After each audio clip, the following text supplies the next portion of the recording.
ना वो एनडीए में है, ना वो कहीं और जा रहे, और बार बार खाली ऐलान कर रहे कि हम लोग 40 के 40 सीटों पर अकेले और आपको मक्खी की आवाज़ आई जो उनकी लाइफ की जो मान लीजिए जिस ढंग से वो आगे बढ़े हैं, वो खुद इस बात को मानते कि कहीं ना कहीं हमारे ऑनरेबल मिनिस्टर सर की कृपा रही है। नमस्कार, आप देख रहे हैं मगही न्यूज़। मैं हूं सुधेंदु रमन। जिस तरह से बिहार की सियासत पशुपति पारस जी के बयान से गरमाई हुई है, जिस तरह से लोजपा रामविलास गुट के जो संजय पासवान ने ये कहकर तहलका मचा दिया है कि पशुपति पारस को केंद्रीय मंत्री के पद से इस्तीफा दे देना चाहिए। आज इसी मुद्दे पर हमारे साथ जो है राष्ट्रीय लोक जनशक्ति पार्टी की प्रवक्ता हैं देवजानी मित्रा जी। जी नमस्कार। हम सबसे पहले तो मैं थोड़ा हंस लेती हूँ क्योंकि आजकल एलजेपीआर लोक जनशक्ति पार्टी रामविलास के पास कोई टॉपिक नहीं बचा है, क्योंकि एक तो देखिए इलेक्शन सामने आ रहा है जब सारी पार्टियाँ अलग अलग दिशा में अलग अलग जगह काम कर रहे हैं और सब अपनी इलेक्शन की कैंपेन में लगे हुए हैं। और आप जैसे देख रहे हैं हमारे ऑनरेबल मिनिस्टर सर आज भी आपके तमिलनाडु में हैं और वो भी हमारे प्रधानमंत्री के अनुरोध से और वहाँ पे वो कैंपेन में लगे हुए हैं। और हाजीपुर में भी आपका बहुत अच्छा काम हो रहा है और अभी वहाँ पे भी आपका निफ्टियन का जो आपका फूड प्रोसेसिंग का वहाँ पे कॉन्वोकेशन भी है, तो वो तो काम कर रहे हैं। और रही बात जो संजय पासवान जी ने बोला, मैं क्या बोलूँ कि मैं तो उनका पीसी सुनी भी नहीं हूँ, आपने बोला बोल के मैं अभी ध्यान आया। वो कहते हैं ना जब कोई काम नहीं होता है तो छोटा सा एक मुद्दे को उठाकर एकदम ढोल बजाना। और सबसे बड़ी बात भाई मुद्दा तो बड़ा है, कोई मुद्दा बड़ा नहीं है, कोई मुद्दा बड़ा नहीं है। जेड श्रेणी की सुरक्षा जब चिराग पासवान को मिलती है जी तो पशुपति चाचा बोलते हैं कि इंदिरा गांधी की हत्या जेड सिक्योरिटी में ही हो गई थी, तो चिराग पासवान कहते हैं। देखिए ऑनेस्टली बताया, अगर मैं इसको पॉजिटिव वे, अगर मैं आपको नेगेटिव वे, तो ऑलरेडी सब लोगों ने इसको इतना ज़्यादा बोल दिया है कि भाई अभी तो लग रहा है कि भाई आम आदमी के पास भी अगर जेड सिक्योरिटी नहीं होगा तो भी वो मर जाएगा। मतलब जितने भी नेता है सब लोग जेड सिक्योरिटी के बाद भी कोई सुरक्षित नहीं है। कहने का मतलब उनका ये था कि भाई आप जेड सिक्योरिटी लो या नहीं लो, मेन मैटर है कि आप जनता के लिए काम कर रहे हैं कि नहीं। मतलब आप बहुत ज़्यादा चारों तरफ कमांडो लेके घूम रहे हैं और आपकी क्या कहते हैं बिना काम किए अगर आपका कोई ऐसे आपने किया होगा तो आपकी वो भी हो सकती है। आप देखिए राजीव गांधी का केस में भी आप देखिए, राजीव गांधी के पास भी तो जेड सिक्योरिटी था, लेकिन एक लड़की के द्वारा उनको माला पहनाते वक्त उनकी बॉम्ब से उनको उड़ा दिया गया। तो ये एग्जाम्पल दिया जा रहा है कि भाई आप देख लो कि जेड सिक्योरिटी होना नहीं होना is not the, and more over comparison भी हम लोग क्यों कर रहे हैं चिराग जी के साथ हमको समझ नहीं आ रहा है। इंदिरा गांधी एक प्राइम मिनिस्टर थे, उन्होंने इतना काम किया और वो भी उनकी बॉडीगार्ड ने जब उनकी हत्या की थी वो एक अलग स्टोरी था, जो हम सब जानते कि पंजाब में जो हुआ था उसके वजह से वो आक्रोश में किया था। राजीव गांधी का भी स्टोरी हम सबको पता है। चिराग जी को कोई क्यों मारना चाहेगा, मुझे तो वही समझ नहीं आ रहा है। खतरा किससे है चिराग पासवान? चिराग जी को खतरा खुद से है, वो खुद ही अपना शत्रु है। अगर मैं उसको थोड़ा, सॉरी मैं हंस रही हूँ, उनको खतरा खुद से। आप पूछिए कैसे भाई? खतरा इसलिए खुद से क्योंकि जो इंसान डिसीजन नहीं ले पाता है कि रास्ते के दाएं जाना है कि बाएं जाना है, गाड़ी वाला कितना संभल के गाड़ी चलाएगा? कभी ना कभी तो बोलेगा ना कि भाई या तो तू दाएं जा या तो बाएं जा। तो उनकी स्थिति वही है पॉलिटिक्स में, ना वो एनडीए में है ना वो कहीं और जा रहे, और बार बार खाली ऐलान कर रहे कि हम लोग 40 के 40 सीटों पर अकेले लड़ेंगे। तो 40 जगह क्या चिराग जी का पोस्टर ये करेंगे या फिर उनका जेड सिक्योरिटी जाएगा? स्वतंत्र रूप से तो वो 40 सीट पर चुनाव लड़ सकते, तो लड़े ना, कौन मना कर रहा है? बात है कि वो बातें बहुत करते, काम कम कर। अभी देखिए जेड सिक्योरिटी हो रहा है, लेकिन अभी वो कहाँ है? कहाँ है वो? अभी वो दिल्ली में बैठे हुए हैं। तो भैया उनको नॉर्थ एवेन्यू से चुनाव नहीं लड़ना है, उनको बिहार से चुनाव लड़ना है, वो भी जिस एरिया के सांसद है। बीजेपी का बोलिए या फिर कोई भी पार्टी का साफ कहना है कि भाई अगर, अच्छा कितनी स्टूपिडिटी आप देखिए, आप एक जगह के सांसद है, उस जगह पे आप जाते ही नहीं हो, उस जगह क्या भला नहीं सोचता। आपने एक बच्ची को गोद लिया, उसके बारे में क्या? आपने वहाँ पे युवा आयोग का गठन किया था, उसका क्या? आपने वहाँ पे रेलवे ट्रैक का आपने बताया था कि एकदम चमका देंगे, उसका क्या? आपने वहाँ पे मेडिकल कॉलेज की बात किया था। वो चाहते तो बहुत काम कर सकते थे, लेकिन उनकी मंशा अभी पता नहीं, उनके IT सेल बोलिए या फिर बच्चा लोग बोलिए या फिर जो भी लोगों का दिमाग इतना खराब कर दिया है कि लोगों को भी लगता है कि भाई चिराग पासवान सीएम है, तो भैया सीएम बनने के लिए काम करेंगे ना आप? चलिए ठीक है, आपको सब लोग सीएम मान ले रहे, काम कहाँ कर रहे हैं आप? तो भाई कोई वोट देने के लिए just because you are good looking और आप एक चेहरा बनना चाहते, चेहरा बनने के लिए मेहनत करेंगे कि नहीं करेंगे? मतलब वो चेहरा हो सकते हैं, ये तो आप देखिए, मानते चेहरा होना नहीं होना कर्म के ऊपर है। हम तो फिर बोल रहे कि 2024-25 तक अभी आप उनके कोई भी नेता से पूछिए, दो बातें बोलेंगे, संगठन बना रहे, संगठन बना रहे, संगठन बना रहे, 40 सीटों पे लड़ रहे। तो भैया संगठन ही बनाइए ना 25 तक, 30 में आइए ना, कौन मना कर रहा है? 30 में आइए। हम लोग देखिए, कोई भी युवा नेता को अगर आगे बढ़ना है तो उनको अपना नींव को सही रखना पड़ेगा। अभी उनके पास कोई काम धाम नहीं है। अभी आप जाइए उनके पार्टी ऑफिस जाके देखिए, मक्खी भिनभिना रहा है और आपको मक्खी की आवाज़ आई यूं करके, क्योंकि वो होते नहीं है तो कोई होते ही नहीं है। क्योंकि मैं एक टाइम उस पार्टी में थी ना, आपको लगेगा कि आप बैठे बैठे ऐसे ऐसे करके आप मच्छर मार रहे हैं। तो ये तो उनकी पार्टी की हालत है जब वो नहीं रहते। तो भैया ऐसे कैसे नेता है? जब वो नहीं रहते तो पूरा खाली मक्खी मारते रहते, और जब कुछ नहीं होता है तो अभी जेड सिक्योरिटी को लेकर तमाशा। और संजय पासवान जी होते कौन है ये बात बोलने वाले? आज जो उनकी लाइफ की जो मान लीजिए जिस ढंग से वो आगे बढ़े हैं, वो खुद इस बात को मानते हैं कि कहीं ना कहीं हमारे ऑनरेबल मिनिस्टर सर की कृपा रही है। चाहे उनके फाइनेंस में बोली, बहुत सारी ऐसी चीज़ें जो मुझे बोलना नहीं चाहिए क्योंकि वो पर्सनल टाइम पे हेल्प किए थे। और सबसे बड़ी दुख की बात ये कि आज भी हमारे ऑनरेबल मिनिस्टर, जब हम लोग मान लीजिए कोई भी बात होती है तो ही अवॉइड टॉकिंग अबाउट चिराग जी। वो अवॉइड करते, बोला अरे नहीं वो तो घर का ही बेटा है, वो काम नहीं कर रहा है, वो अलग बात है, वो अलग से छिटक के काम कर रहा है, अलग बात है। और उनके आंखों में वो नमी देखी जा, हमेशा बोलते तुम लोगों ने देखा है कि उनका क्या कहते हैं शरीर कैसे गल गया। तो भैया और एक बात बताइए, कौन ऐसा घर होगा जिस घर में पिता अपने पुत्र को हानि पहुंचाना चाहेगा? तो भैया ये उनका कर्म है कि वो ऐसे सोच रहे हैं।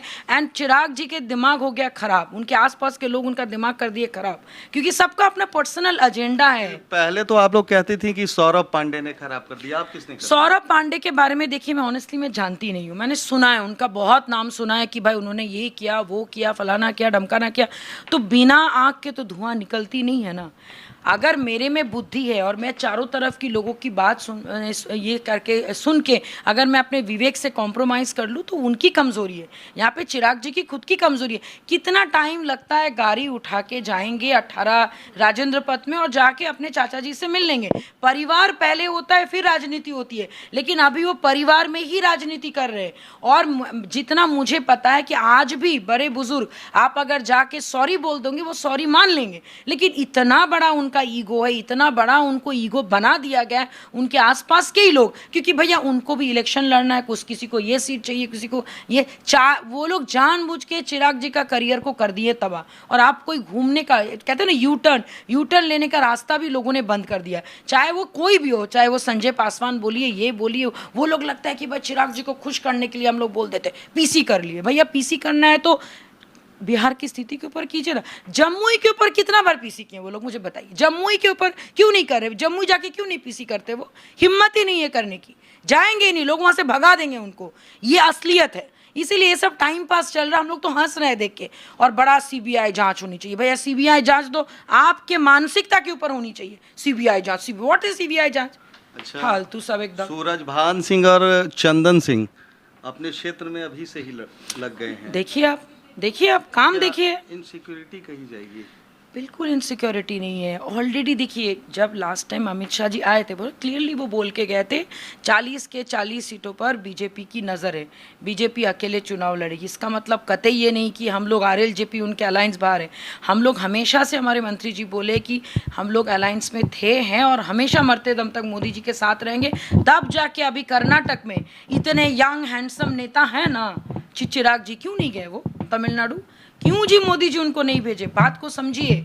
जो काम करेगा वो उम्र नहीं देखता है, वो डेडिकेशन देखता है। गोपालगंज और कुढ़नी तो और मोकामा तो भेजा था उनको। तो अरे वही बात है ना कि वो अपने आप को यूज एंड थ्रो करवा रहे हैं। अगर मैं यूज एंड थ्रो के लायक हूँ तो मुझे लोग वैसे ही सोचेंगे। और वो दिखा रहे हैं, वो एकदम बैठ के एकदम टाइट होके बात करेंगे, I want to be a CM. तो ऐसा कौन करता है भाई? आप काम करो ना। चिल्ला के देखिए, वो फेसबुक के सीएम है। मैं तो बोलूँगी कोई सर्टिफिकेट अगर आपके चैनल से या बाकी चैनल में मिलता है तो सोशल मीडिया के सीएम कौन? चिराग पासवान। ये बोल के एक टैगलाइन उनको दे दी, सो दैट वो भीड़ जुटती है देखने के लिए। अगर आप अभी देखिए बागेश्वर बाबा भी आ रहे, बाबा जी के नाम पे लोग नहीं जाएंगे, आस्था के नाम पे लोग जाएंगे। कुछ लोग पाखंडी होते हुए भी जाएंगे देखने के लिए, जस्ट बिकॉज उनकी इतनी प्रोपागेंडा हो गई। वो आस्था के नाम पे कुछ लोग जाएंगे, कुछ लोग उसको देखने जाएंगे, कुछ लोग उनके विरोध करने। भीड़ तो वैसे भी होती है। और दूसरी बात, वंस अपॉन अ टाइम वो एक्टर थे भाई। यहाँ पे रवि किशन जी बोलिए, राजपाल यादव बोलिए, अक्षरा सिंह बोलिए, कोई भी एक्टर, कॉमेडियन भी आता तो लोग जाते हैं। तो एक ही फिल्म तो उनकी आई थी, वही एक गाना जो आपका वो ये हो गया फेमस। तो ये सब देखिए कहीं ना कहीं हमारे एक इमोशन में आज भी एक्टरों को लेके एक चाहत है कि भाई एक्टर है यार, भगवान की कृपा से वो मतलब देखने में अच्छे हैं। नेता से कम अभिनेता, अभिनेता 100%। आप देखिए अभिनेता वो इतने भी बड़े नहीं थे। अगर अमिताभ बच्चन चुनाव जीत नहीं पाए, हेमा मालिनी चुनाव जीत नहीं पाए, रजनीकांत जी अपना पार्टी बना के अचानक से पीछे हो जाते हैं ये बोल के कि मेरा तबीयत ठीक नहीं है, तो सोचिए आप, उनसे बड़ा चुनाव जीत गए ना, जम्मू से जीत गए, तो इस बार क्यों नहीं जा रहे हैं? उनको क्या लग रहा है कि बड़े 4 साल, बड़े आपने 5 साल पहले कुछ काम किया था, उसके बाद उसमें खाद पानी की जरूरत नहीं है, लोग उनको ढूंढ नहीं रहे। आपने जम्मू के, आप एक दिन एक सर्वे कीजिए, आप लोग जम्मू जाइए और लोगों से पूछिए, लोग आपको बता देंगे कि वो लोग चिराग जी के बारे में क्या सुनते हैं। वहाँ का लोगों का कहना है कि वहाँ पे एसडीओ बीडीओ तक चिराग जी की बात नहीं सुनते, क्योंकि आपने अपना प्रेजेंस ही नहीं रखा है। बाबा बागेश्वर जो धीरेन्द्र कृष्ण शास्त्री हैं पटना आ रहे हैं कल से, आपकी पार्टी बढ़ चढ़कर इसमें हिस्सा ले रही है? बिल्कुल ले रही है भाई। कहीं ना कहीं मेरा जन्म अगर हिंदू परिवार में हुआ तो इसमें मेरी तो कोई वो नहीं है। आई एम सो प्राउड कि आ रहे, कम से कम कोई तो है, कोई बाबा जी तो है जो अभी हनुमान कथा के थ्रू सनातन धर्म के बारे में जागरूकता फैला रहे।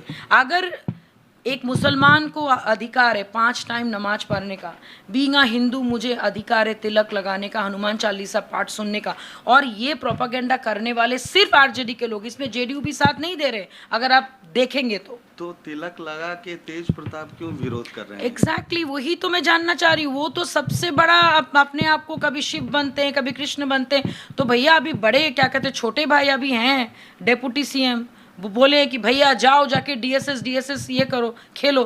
तो अभी डीएसएस के जो, अभी मैं कल में वीडियो भी देख रही थी, जो सेना उन्होंने बनाया है, पतले पतले लिख के सब बच्चा लोग को लिया है, सावधान विश्राम सावधान। मैंने करना क्या चाहते हैं, हमको तो वही समझ नहीं आ रहा है। आपकी पार्टी के राष्ट्रीय जो छात्र राष्ट्रीय अध्यक्ष हैं आकाश यादव ने भी एक सेना बनाई है, उन्होंने भी कमर कस लिया है कि बाबा के जो रास्ते में जो भी आएगा उसको वहाँ पर टिकने नहीं देंगे। देखिए ऑनेस्टली बता रहे, आकाश एक युवा नेता है और बहुत प्यार से कल उसने 51,000 हनुमान चालीसा सबको दिया है।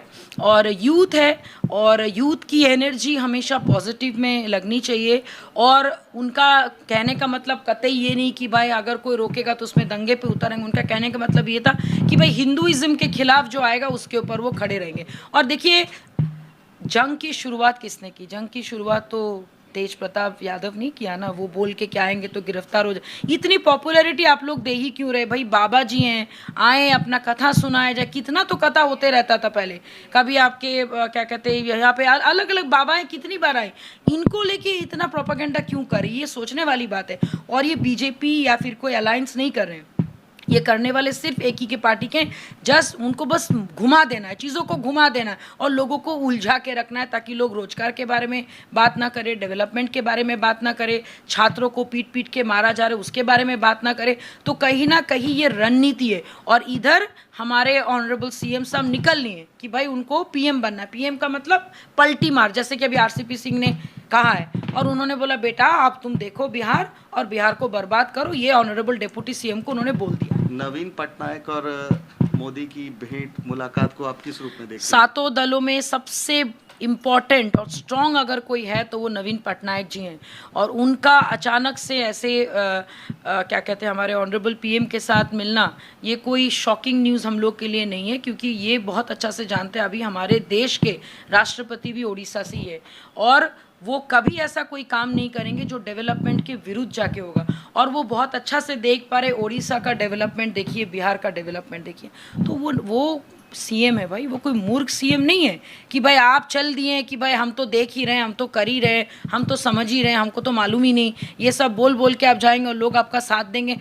ऑनेस्टली बता रहे कि हमारे ऑनरेबल सीएम साहब भी घूम घूम के सबका टेम्परेचर ले रहे, वो इंतज़ार कर रहे कि प्रेशर पॉलिटिक्स बना रहे कि कब अचानक से फ़ोन आ जाए और वो भाग के दिल्ली जाए और फिर से अमित शाह जी के शरण में, हमारे ऑनरेबल पीएम के शरण में आ जाए। लेकिन इस बार ऐसा कुछ होने वाले नहीं है। और इसीलिए सब देखिए, ममता बनर्जी ने भी क्लियर नहीं किया, क्योंकि ममता बनर्जी की खुद की पार्टी अभी राष्ट्रीय पार्टी नहीं रही, तो अभी वो अपना ही जगह को बचाने में लगे हुए हैं। ये तो हमें मतलब डाउट है कि 25 में वो सीएम रहेंगे कि नहीं रहेंगे। तो ये सब टाइम पास चल रहा है। हम तो यही रिक्वेस्ट करेंगे, सर प्लीज़ घर लौट आइए, प्लीज़ हमारे ऑनरेबल सीएम साहब घर लौट आइए, बिहार का रक्षा कीजिए। जितना दिन है पे कम से कम कुछ तो ब्लेसिंग्स हम जैसे लोगों को जो आगे बढ़ना चाहते हैं उनको दीजिए। मेरा तो यही रिक्वेस्ट है उनसे।